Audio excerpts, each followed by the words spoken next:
নমস্কার বন্ধুরা, travel with blog চ্যানেলের পক্ষ থেকে সবাইকে স্বাগত জানাই। এখন আমি রয়েছি যাকে বলা হয় বাংলার গোয়া, অর্থাৎ উদয়পুর বিচ। সে উদয়পুর বিচে, এবং এই উদয়পুর বিচে এসেছি কিসে জানেন? দীঘা থেকে পায়ে হেঁটে, নিজস্ব গাড়ি মানে পায়ে হেঁটে এসেছি।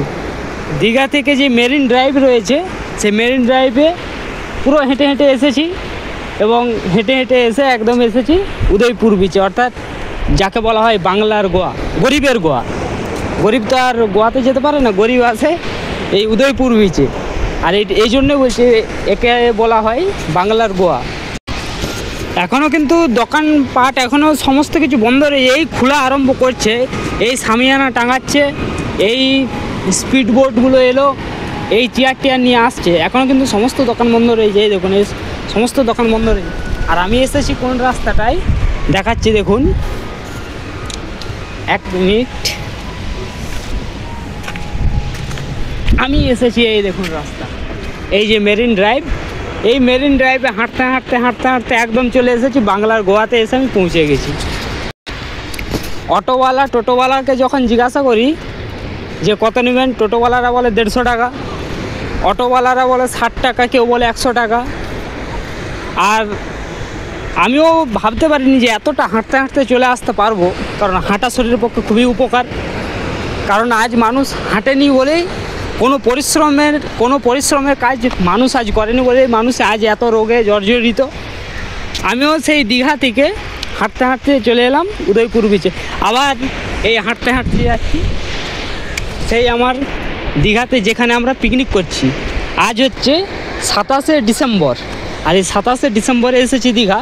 আসার কোনো প্ল্যান থাকেনি, বন্ধুদের সঙ্গে তারা গাড়ি নিয়ে এসেছে, বলছে চল আমাদের ড্রাইভটা করে নিয়ে চল, সেই জন্য তাদের গাড়িতেই এসেছি। আবার দেখে যাচ্ছি বাংলার গোয়া থেকে। এখানে এসেছি, এখানে সবাই বলছে যে চেয়ার নেবেন, বসবেন, মাছ ভাজা খাবেন, বিয়ার আছে, কিন্তু ওইসব তো আমার চলে না, সেই জন্য আরও দেখে যাচ্ছি। দেখি বন্ধুদের সাথে হয়তো আরও আসবো, যখন আসবো তখন অবশ্যই ভিডিও করব। চলুন আবার টুক করে আগাচ্ছি সেই দীঘা বিচের দিকে, দীঘা সি বিচের দিকে। যারা বন্ধুদের সাথে আসেন যে একটু ফাঁকা জায়গায় পিকনিক করব, তাদের জন্য কিন্তু এই উদয়পুর বিচের পাশে এই যে বাগান রয়েছে, এই বাগানটা কিন্তু একদম বেস্ট জায়গা হবে, একদম নিরিবিলি জায়গা, একদম নির্জন জায়গা। আপনি এখানে খান, আনন্দ করুন, যাই করুন না কেন, আপনাকে কেউ বাধা দিতে আসবে না। দেখুন একদম নিরিবিলি, কয়েকজন পিকনিক করছে, উঠে দেখাচ্ছি, একদম নিরিবিলি, একদম নির্জন, খুব ভালো লাগছে এই জায়গাটা দেখে। এখানে পিকনিক করার পক্ষে যারা ওই বন্ধুদের সাথে আসেন পিকনিক করতে, তাদের জন্য কিন্তু একদম বেস্ট জায়গা হবে এই জায়গাটা।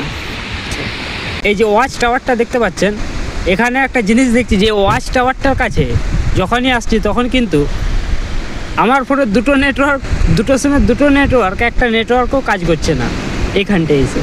এবং এখান থেকে আর বেশি দূর নয়, এই ওয়াচ টাওয়ার থেকে প্রায় ওই 500 মিটারের মতন দূর হচ্ছে উদয়পুর বিচ।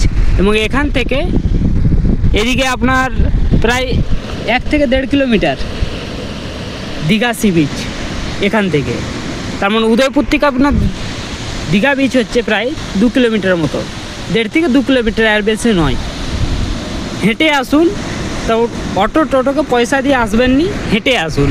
একদম পরিষ্কার মেরিন ড্রাইভ রয়েছে, সুন্দর, হেঁটে আসুন, তাতে আপনারও শরীর ভালো থাকবে, আপনার পয়সাও বাঁচবে। হাঁটতে হাঁটতে একদম চলে এলাম দীঘা সি বিচের প্রায় সামনেই চলে এসেছি। ঢেউসাগর যে পার্ক রয়েছে, সে পার্কের কাছে চলে এসেছি। সময় লাগলো উদয়পুর বিচ থেকে হেঁটে আসতে মেরিন ড্রাইভে প্রায় 20 থেকে 22 মিনিট। আর 5-7 মিনিটের মধ্যে আমাদের যেখানে পিকনিক হচ্ছে সেখানে পৌঁছে যেতে পারবো। তাহলে বেকার কি করতে দিতে যাবেন এই আধ ঘন্টা? যদি আপনি হেঁটে যান, এই আধ ঘন্টা হাঁটা রাস্তায় আপনি কি করতে দিতে যাবেন টোটোওয়ালাকে 50 টাকা, 60 টাকা, 70 টাকা বলুন? এইটুকু রাস্তা, এই 1.5 কিলোমিটার, অটোওয়ালারা তো পয়সা নেওয়ার জন্য একটু এমনিতেই ঘুরিয়ে নিয়ে যায়। আর এই 1.5 কিলোমিটার রাস্তা, এই মেরিন ড্রাইভে সোজা রাস্তা, তাহলে কী করতে দিতে হবে বলুন?